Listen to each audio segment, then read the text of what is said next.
ভ্যানকুভারে সম্প্রতি নতুন একটি সিদ্ধান্ত নেওয়া হয়েছে, যেখানে দরজার নকশায় পরিবর্তন আনা হয়েছে।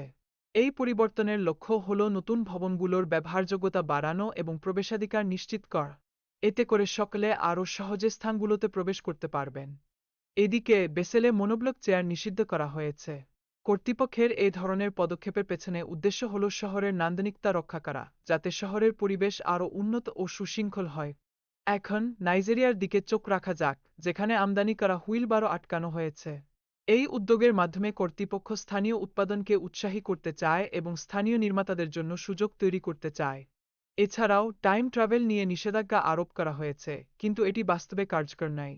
বরং টিভি শো এবং সিনেমায় ঐতিহাসিক ঘটনাবলী বিকৃত করার জন্য এটি ব্যবহৃত হয়। জার্মানিতে প্লাস্টিকের কফি পট নিষিদ্ধ করা হয়েছে, কারণ এগুলোর পুনর্ব্যবহার করা খুবই কঠিন এবং এটি পরিবেশের জন্য ক্ষতি।